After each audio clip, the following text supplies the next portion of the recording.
Salut tout le monde, c'est Mas et Belle. Aujourd'hui, on se retrouve pour une nouvelle vidéo. 4 erreurs à éviter en temps de crise dans le couple. C'est parti. C'est pas la crise en soi qui détruit le couple, c'est la manière dont on la gère. Elle dit ça parce qu'elle en sait quelque chose. De nous deux, c'est celle qui gère le plus mal les crises. Franchement, c'est une experte dans la matière. Aujourd'hui, on va vous présenter les 4 pires erreurs à éviter en temps de crise. Celles qui transforment les crises en bombes nucléaires. Erreur numéro 1, se fermer et couper la communication. Vous savez, quand après la dispute, on commence à bouder, on se renferme, on ne discute plus et finalement, on finit par se distancier l'un de l'autre. Ça, c'est la pire des choses à ne pas faire quand on se dispute. Parce que vous allez remarquer qu'en général, je ne sais pas si tu l'as remarqué aussi pour nous, mais quand on se dispute et qu'on ferme la communication, silence radio comme ça, les choses ne s'arrangent pas tant qu'on ne s'est pas adressé la parole. Ouais. En gros, j'ai pas envie de te sentir et toi non plus, tu n'as pas envie de me sentir. Donc, quand tu rentres dans une pièce, ça m'agace, ça m'énerve. En fait, j'ai pas envie de te voir. Ouais. Et on tourne en rond comme ça. C'est ça, ouais. On se tombe dessus dans la salle de bain, tu es en train de te brosser les dents. T'as pas J'ai pas envie, de donc croiser la je personne. pars et je Ouais. te laisse faire ton truc. J'attends C'est que ça. tu finisses pour rentrer dans la pièce. En On fait, n'a même pas envie d'être dans la même pièce. exactement. Ouais. Je sais pas si tu as remarqué ça.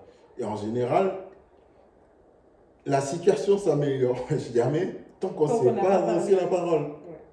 On n'arrive pas. Il y a certaines personnes qui ont de la facilité à passer à autre chose après une dispute. Par exemple, ils viennent se disputer et après, une heure après, ils vont se parler comme si de rien n'était. Il y a des personnes qui arrivent à faire ça. Mais nous, par exemple, tant qu'on ne s'est pas parlé, on ne peut pas reprendre notre vie, notre normal sans discuter. Donc même pour des petites disputes inutiles, par exemple un petit truc, je lui ai reproché quelque chose, ça l'a énervé, il m'a reproché quelque chose, ça m'a énervé, voilà. Pour des petits trucs, hein, des broutilles par exemple, t'as pas fait ça, il y a un truc. Et ben pour ça, on sera obligé quand même de discuter pour qu'on retrouve un petit peu notre joie de vivre ensemble et qu'on se rapproche. Mais tant qu'on n'a pas discuté, on n'arrive pas à faire l'impasse sur cette petite dispute qu'on a eue. Et je pense qu'après, c'est une réaction normale aussi. Vous venez d'être en froid avec quelqu'un. Vous n'avez pas forcément la seconde après envie de lui faire la bise, quoi. Voilà, tu m'as un peu saoulé. Après, chacun à son échelle. Il y a ceux qui se ferment totalement et ceux qui vont pouvoir dire un, deux mots, mais tu sens que la communication n'est pas comme d'habitude quand tout va bien. Donc ça, c'est une des erreurs qu'on fait. Et le piège dans cette situation, c'est que plus le silence perdure, plus le conflit s'aggrave.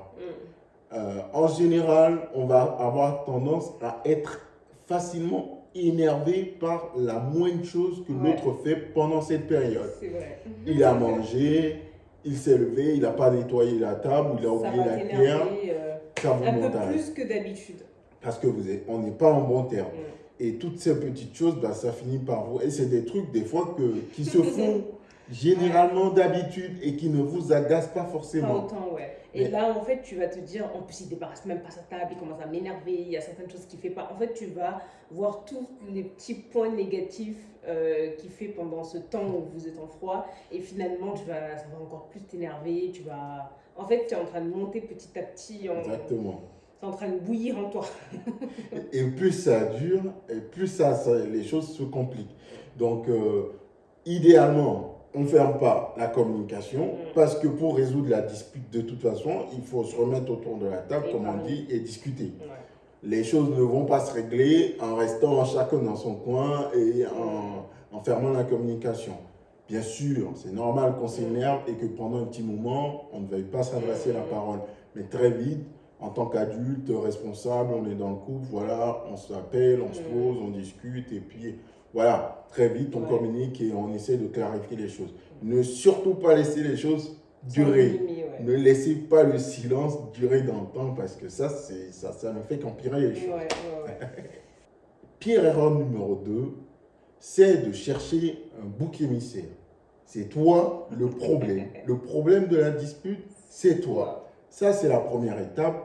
Et la deuxième étape, c'est de quitter le sujet de la dispute pour commencer à s'attaquer personnellement à la personne en ramenant sur la table tout ce qu'il faisait par le passé, ce qu'il a fait il y a 2 semaines, il y a 3 semaines, il y a 2 mois, il y a 6 mois, il y a 1 an. On est en train de discuter d'un sujet. C'est ça qui nous oppose. Et essayer, dans la mesure du possible, de rester sur ce point-là et de régler ce problème. Parce qu'à l'instant où vous allez quitter le sujet pour vous en prendre à la personne, déjà, ça va blesser son ego. Et deuxième chose, quand vous allez commencer à lui rappeler tout ce qu'il a fait il y a je ne sais pas combien de temps, au lieu de régler ça, la dernière fois tu as fait ça, la dernière fois ça fait ça, la réaction naturelle que la personne va avoir, c'est soit il se barre de la pièce, soit il vous répond. Mais quand il va vous répondre, ce n'est pas pour vous parler du sujet. Lui aussi, ou elle aussi, il va sortir du sujet pour aller chercher plein de trucs que vous aussi vous avez fait, qui ont des fois aucun rapport avec le sujet de la discussion. finalement, Et là, c'est ping-pong. Toi, tu as fait ça la dernière fois. Bah, toi aussi, tu as fait ça la dernière fois. Tu vois. Mais je pense que des fois, c'est naturel parce que, par exemple, si quelqu'un vient te reprocher quelque chose que lui-même fait, tu vois ce que je veux dire, finalement, tu le sens pas légitime. Tu lui dis, mais tu me reproches quelque chose que toi-même, tu as l'habitude de faire. Donc, en fait, c'est pas vraiment pour revenir sur une chose qu'il a fait il y a longtemps, mais c'est plus pour lui dire que, pour lui rappeler que, écoute, toi aussi, tu as déjà fait ça, en fait. Donc, finalement, tu peux pas me reprocher des choses que toi-même tu fais, finalement. Moi, je sais que ça m'arrive de le faire parce que j'aime pas qu'on vienne me reprocher des choses que tu as l'habitude de faire ou des choses que tu fais toi-même, en fait. Pour moi, ça n'a aucun sens. Tu peux pas reprocher quelque chose si toi-même tu le fais. Donc, c'est pour faire voir à la personne finalement, ben, toi aussi tu fais ça, mais pourquoi tu viens me le reprocher finalement? Du coup, tu vois très bien que c'est chiant. Tu vois ce que je veux dire ou pas? Donc, je préfère. Ben oui, parce que on va dire qu'au moment de la dispute, tu veux aussi un peu te défendre. Tu ne peux pas te laisser accuser sans pour autant dire à l'autre que d'accord, tu m'accuses de ça, il n'y a pas de souci, je peux l'entendre, mais toi aussi, tu fais des choses qui sont chiantes des fois et pour autant, et qui sont à peu près similaires à ce que tu me reproches, et tu viens me les reprocher. Donc, je comprends pas. Donc, tu as besoin de l'explication de l'autre pour finalement comprendre pourquoi il te reproche, sachant que lui aussi il le fait, tu vois. Donc, moi, ça m'arrive de le faire. Et je ne sais pas si tu as noté aussi des fois que on peut très vite aussi commencer à sortir du sujet ou du comportement lui-même pour commencer à rajouter dans la dispute des choses qui sont certes des fautes ou des erreurs, mais qui ne sont pas forcément l'objet de la dispute. Tu vois ce que je veux dire? Par exemple, autre chose qui peut venir, si jamais la personne est en train de manger et qu'il a fini de manger et le plat était déjà à côté, et pendant la dispute, bah, tu lui as reproché un truc. En plus, tu dis, voilà, regarde là. Là, tu vas laisser la cuillère et le truc, tu ne te débarrasses jamais. On n'est pas en train de parler de ça, tu vois. En fait, c'est pas l'objet du débat. Des fois aussi, c'est des petits trucs qui se passent au quotidien que la personne va prendre peut-être sur elle, parce que tu te dis, tu ne vas pas disputer pour tout et n'importe quoi. Et le jour où il y a une dispute, tu lui dis c'est le moment de tout lui balancer parce que c'est bon en fait. Au bout d'un moment, vu qu'on se dispute là et que les autres fois je peux pas dire tout ce que j'ai envie de dire parce que sinon on va me dire que finalement je cherche des histoires un peu partout, et c'est le moment de tout lui balancer, comme ça au moins c'est une dispute pour tout. Tu vois, donc la personne va peut-être pas comprendre, mais finalement des fois dans la vie il y a des petits moments où il y a des trucs qui te saoulent, qui t'énervent comme ça, là ça commence à t'agacer, mais tu te dis bon, je vais laisser passer, mais la personne, elle ne sait pas que ça t'agace. Mais si tu le dis tout le temps, surtout si tu as une personne, si tu fais une petite reproche de pas grand-chose, par exemple, tu n'as pas débarrassé ton assiette, il va être saoulé, c'est sûr que tu vas pas avoir envie de lui dire, même si c'est gentiment ramené, mais tu vas dire bon, je préfère pas dire parce que si je le dis, ça va peut-être partir dans une histoire pour une assiette, donc je vais rien dire. Et le jour où tu le chopes sur un truc un peu plus grave, et bien là tu lui sors tout ce que tu as envie de lui dire. Tu lui sors tout parce que les autres fois tu sais que tu vas pas lui dire, donc c'est le moment de te dire que ça m'énerve, que ça aussi ça m'énerve. En parlant de ça, du coup, et ben ça aussi. Voilà. C'est pour ça que nous, en général, quand on se dispute, je lui dis, mais pourquoi tu généralises? On parle d'un truc là, et là tu m'attaques sur. Mais après, c'est parce que c'est comme je généralise, parce que par exemple, lui, si tu lui reproches un truc banal, par exemple, tu vas lui dire t'as pas fait ça, ou pourquoi tu mets ton assiette là, pourquoi t'as sali un petit peu le plan de travail, il va faire oh, ça c'est rien, t'es toujours, ça c'est pas grand chose, qu'est-ce que j'ai laissé. En fait, il va minimiser, et ça c'est énervant, parce que du coup, t'as juste envie que la personne te dise d'accord, bah je vais nettoyer, je vais le mettre sur le côté, ou la prochaine fois je le laisserai pas. Surtout quand tu viens juste de nettoyer ton plan de travail. Vous savez, quand vous venez de nettoyer, c'est propre et que la personne vient et dépose un truc. Lui, pour lui, c'est rien. Mais pour moi, c'est quelque chose parce qu'il respecte pas mon ménage, donc ça m'énerve. Donc, ce jour-là, je vais pas lui dire parce que je vais me dire, c'est pas grave. Hein, on va pas créer une dispute pour rien, il va peut-être s'agacer un peu. Mais le jour où je vais les choper sur quelque chose de plus grave, ce jour-là, je vais aussi lui dire. Et en plus, ça là, ça commence à me saouler là. Voilà. Ça là, ça commence à me saouler aussi. Ben oui, c'est le moment où je dis tout. Parce que les autres fois, je peux pas le dire. Voilà. Donc, du coup, ben, j'en profite pour tout balancer d'un coup. Et voilà. En fait, ça, c'est le type de choses qui n'arrange pas. En fait, finalement, on va s'éloigner de l'objet de la dispute. Ouais. Et on va rentrer dans des considérations beaucoup plus larges. Et au final, on va plus se répondre sur l'objet de ce sur quoi on se dispute. Et on va se lancer les balles. Toi, tu as fait ça, toi, tu as fait ça, de toute façon, tu fais ça, et toi aussi, la dernière fois, tu as fait ça. Là, on est perdu, là, c'est bon. Vous êtes sûr que le sujet de la dispute ne sera pas réglé. Et pire encore, si pendant les... Déjà qu'on se fait des reproches, si en plus il y a des gros mots ou des insultes qui fusent à l'occasion, bah là c'est bon, la résolution de la dispute elle est enterrée. Hein. Ça sera plus c'est plus réglable. Là sur le coup c'est plus réglable. C'est plus réglable, mais on part sur une autre dispute. Voilà. Qui finalement on s'éloigne totalement de la vraie dispute et on va se baser sur autre chose maintenant. Enfin, on va se disputer pour autre chose. Donc il y a plusieurs disputes dans une dispute. Donc, à moins que finalement vous arriviez à mettre la balle à terre sur le coup, je pense que c'est un peu plus tard dans la journée ou le lendemain, quand les esprits seront un petit peu calmés, que vous allez pouvoir vous retrouver maintenant pour, comment on dit, pour discuter de la chose, qu'est-ce qui s'est passé, je ne ferai plus ça, chacun s'excuse, on met en place un truc qui règle le sujet et puis la situation revient à la normale. Vous voyez ? Troisième pire erreur qu'on peut faire pendant la crise, c'est aller chercher un tiers extérieur pour lui confier la situation à chaud. C'est grave, il ne faut pas le faire. Ouais. Il y a plusieurs raisons qui peuvent justifier qu'on ait envie d'aller se confier. D'ailleurs, on avait fait une vidéo là-dessus. Si vous ne l'avez pas encore vu, on vous met le lien juste là, comme ça vous pourrez aller le regarder. Déjà, première chose, c'est que quand vous faites ça en général, vous ne racontez pas toute l'histoire, vous racontez la version de l'histoire qui vous arrange.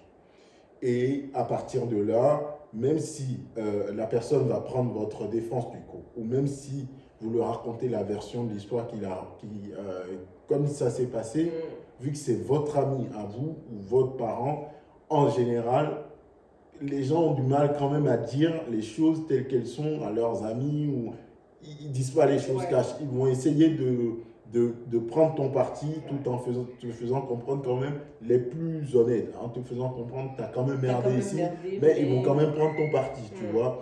Et du coup, ils vont avoir tendance à te donner des conseils qui ne sont pas forcément adaptés à la situation, ou simplement te dire que tu vois, tu as raison, tu as bien agi, tu as tout bien fait, de telle sorte que tu te sens conforté dans ta position. Ça alimente encore plus ton comportement. Voilà. Et eux, au final, voilà, ça nuit à l'image qu'ils ont de la personne avec qui tu partages ta vie, tu vois. Et toi, après, tu passes à autre chose, le conflit est réglé, mais eux, de l'autre côté, ils restent sur tous ces trucs que tu es venu leur raconter. Ils n'oublient pas les disputes que tu leur as racontées. Exactement. Donc, ouais, c'est vrai que vaut mieux pas le faire. Je dirais en plus à chaud, parce que ce que toi tu veux, c'est convaincre la personne que tu as au téléphone que finalement c'est toi qui as raison. C'est toi qui as raison et l'autre a tort. Donc, tout ce que tu as peut-être envie de balancer à l'autre ou tout ce que tu lui reproches, sur le coup, tu vas avoir envie de dire à la personne, en plus il fait ci, en plus il me saoule.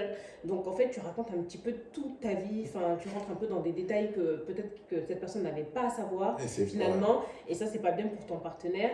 Et puis même, généralement, quand on se dispute, quelques temps après, une heure après, on redescend. Donc ça ne sert à rien de prendre son téléphone à À chaud chaud et pour. d'appeler quelqu'un parce que tu vas vite le regretter. Même toi, tu vas dire, oh merde, j'ai beaucoup trop parlé finalement, je crois que j'ai dit beaucoup trop de choses et tu ne peux pas revenir en arrière parce que tu l'as déjà dit.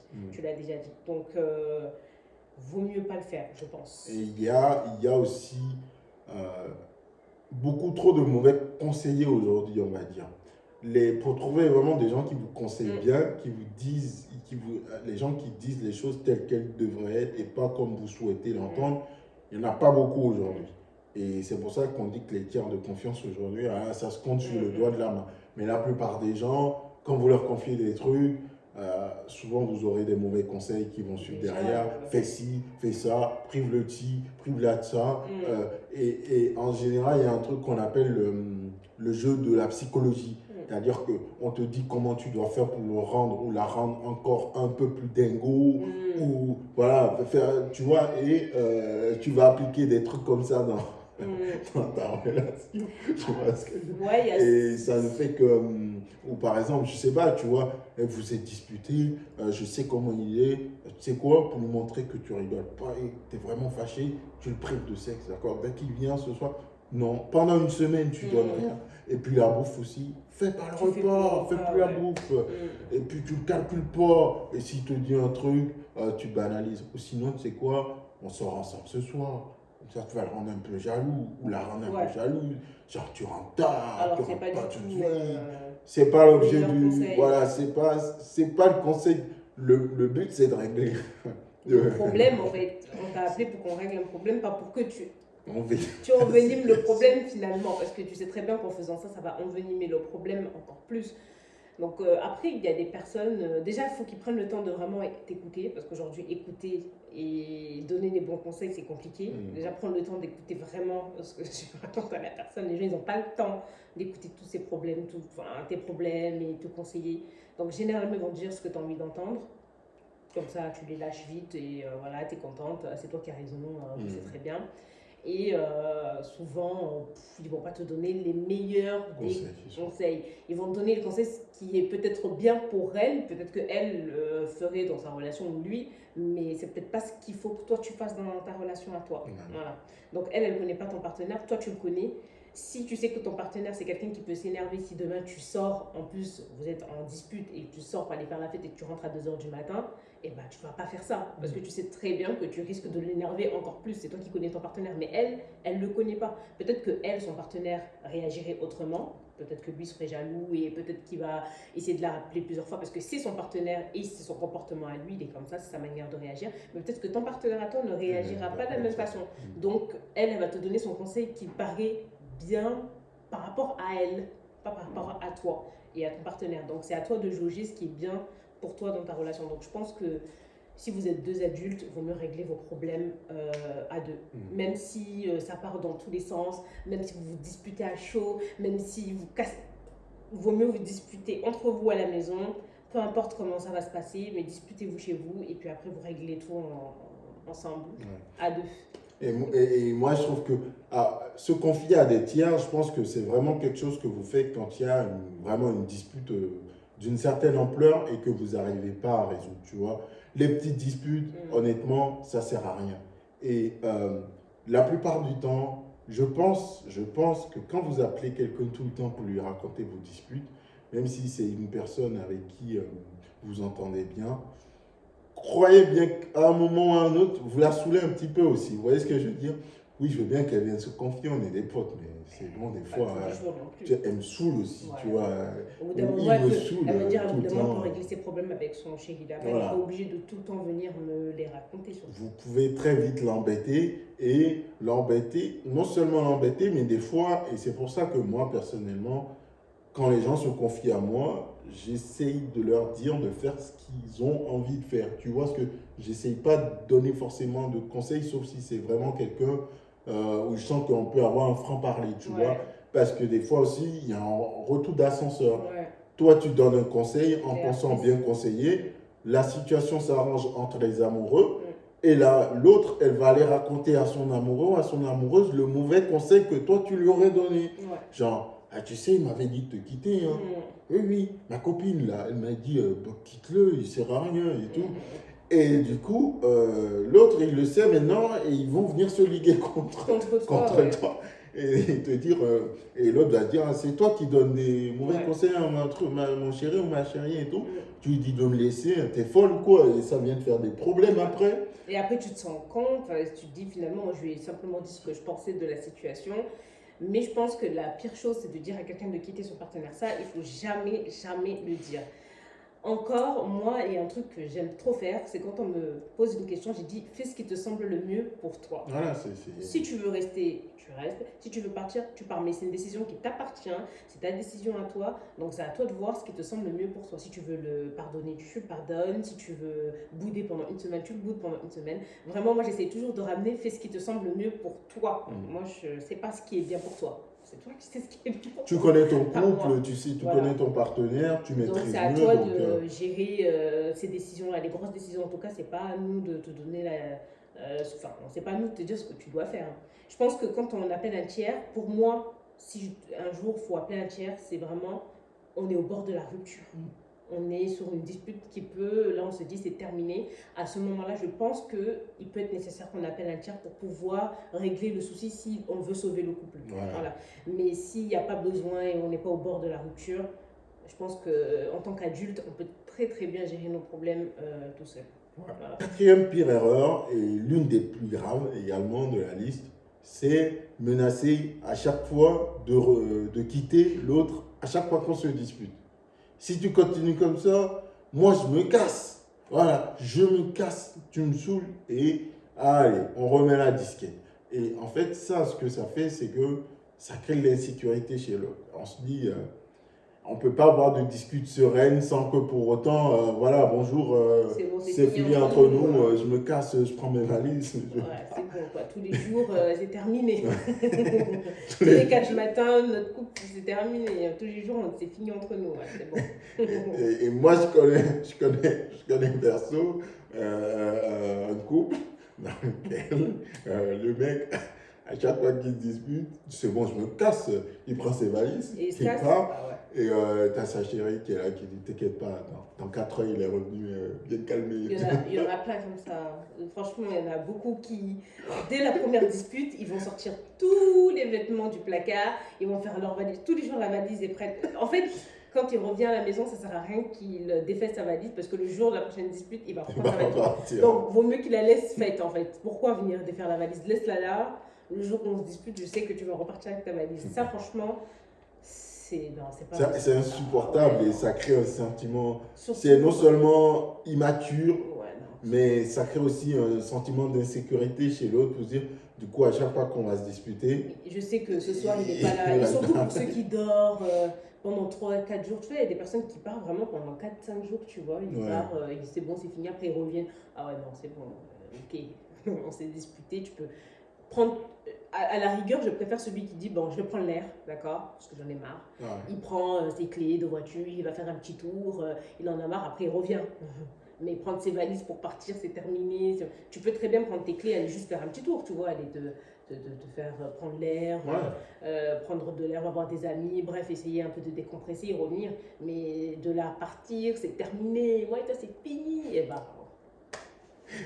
Ça, c'est pas rassurant, c'est angoissant. Et, faut l'éviter aussi parce que du coup, si l'autre commence à l'intégrer, un jour comme ça, il peut finir par se dire bah, tu sais quoi, je vais partir avant que la personne me quitte, quoi, parce que tous les jours je te quitte, mais un jour il va peut-être partir définitivement. Donc bon, peut-être qu'il vaut mieux que je me casse avant qu'il me casse parce que du coup il se dit je suis peut-être en train de perdre mon temps là, tu vois.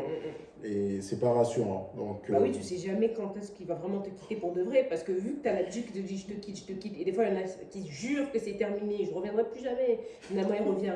Bah, le jour où il va vraiment te quitter, tu vas peut-être te dire oh, il est parti encore pour comme. Tu vas attendre un mois, 2 mois, tu vas te dire bah, finalement, apparemment, il m'a vraiment quitté. Et ça, c'est pas rassurant de se dire qu'à tout moment, il peut te quitter. Tu sais jamais quand sera la vraie fin de l'histoire. Tu sais pas. Moi j'ai trouvé ça un peu drôle de vivre ça parce que je me dis tu le type de truc que tu vis quand les gens les ados ils sont en truc, tu vois, c'est bon, je te revois plus jamais, c'est terminé. fini entre nous, je me pars et tout. Tu vois, il fait son truc, et puis 3-4 jours après, il revient, et écoute, ça va, tout va bien, il veut prendre des nouvelles, et on se rabiboche, tu vois. Ouais. Mais des adultes mariés qui ont passé la vingtaine, la Ouais. trentaine, la quarantaine, c'est fini entre nous, je pars. Et Moi, personnellement, 2 jours après, il revient. pour éviter qu'il arrête de faire tous ces... Si par exemple c'est une personne avec qui vous êtes marié, que la famille connaît bien et tout, je dis avant de partir d'ici, t'appelles toute ma famille du coup, t'appelles ta famille aussi, et tu dis à tout le monde que c'est terminé. Comme ça tu reviendras plus, parce que je veux plus que tu... Comme ça au moins ça va peut-être le calmer, il va se dire... Il va retirer quand même. Il va appeler toute la famille pour dire c'est bon, la situation est sous contrôle, tout est arrangé, jusqu'à la prochaine, tu Ouais, vois. mais c'est bon. Et le problème, c'est que tu habitues la famille à ce type de scénario, tu vois. Alors, ils ont encore repris leur truc, ne t'inquiète Oui, pas. mais au moins la famille en conscience du comportement de la personne, tu vois, c'est bon quoi. Au bout d'un moment, tu peux pas quitter tous les jours une personne. T'imagines à chaque dispute, bon, mon frère, c'est terminé, je m'en Ouais, vais, c'est je m'en terminé, vais. moi et toi, c'est fini. Ah, Ouais, c'est bon, c'est fatigant. c'est pas une bonne manière de gérer le conflit. On finit. Alors après, tu vois, moi je pense que tout le monde ressent ça suivant la gravité de la dispute, de ne pas avoir envie de, voilà, de sentir la présence de l'autre après une dispute, Oui, tu je pense vois. que ça arrive. Et je pense qu'on C'est on le ressent, humain, voilà, c'est on le humain. ressent. Sur le Je veux moment, plus la me personne voir. elle t'a fait chier, t'as plus envie de voir. Voilà. Je pense que ça arrive souvent. Et ensuite, dans les manifestations, comme on a dit, bah, vous ne voulez pas vous être dans la même pièce, vous ne voulez pas vous parler, jusqu'à ceux qui prennent les valises et qui, Qui qui décide partent de partir. et qui reviennent 2-3 jours plus tard ou quelques heures plus tard, etc. C'est normal, mais après, il faut essayer de ne pas en arriver jusque-là. C'est à ça que vous allez pouvoir grandir dans le couple, et c'est à ça d'ailleurs que on constate la maturité émotionnelle de certaines personnes. Quelqu'un qui prend sa valise et qui se casse à chaque fois qu'il y a une dispute et qui appelle toute la planète pour raconter la chose qui s'est passée, c'est pas vraiment quelqu'un qui est voilà, émotionnellement mature. C'est pas du tout ce que j'appelle avoir de la maturité émotionnelle. Et de toute façon, dans toutes les disputes, en général, les torts sont partagés. Quelqu'un a beaucoup plus raison que l'autre, mais les torts sont généralement partagés. Voilà. Donc, en évitant ces gros pièges déjà, je pense qu'on arrive déjà à gérer la gestion se passe un peu mieux, tu vois. Ouais. Voilà. Que quand on fait tous ces trucs et toutes ces pires erreurs et qui ne font qu'envenimer la situation, tu vois. Voilà. Et bah, nous, sachez que bah, nous, on n'est jamais parti. Je suis jamais parti. Non, jamais parti. On ne confie pas souvent nos disputes. Non, à personne, on essaie de gérer entre nous. Et puis, pour le reste, bah... Moi, apparemment, je dois juste travailler sur le fait d'incriminer les autres. Oui, les punchlines personnelles. Non, je fais pas c'est pas vrai, je fais pas des punchlines personnelles. C'est plus la généralisation. Généralisé, Voilà. mais je fais pas des punchlines personnelles. Voilà. Vous, racontez-nous vos expériences personnelles. Si vous avez déjà fait ça, comment ça s'est passé finalement, ou si vous connaissez quelqu'un qui fait tout le temps ça. Et les filles, dites-moi en commentaire si vous aussi vous généralisez les choses, parce que je sais que c'est un trait de caractère qui est souvent chez les femmes. Oui. On a tendance à beaucoup généraliser, on a tendance à toujours sortir plein d'histoires que t'as pas fait ci, t'as pas fait ça la dernière fois. Je sais, donc dites-moi si vous aussi vous êtes comme moi et que vous généralisez toujours tout.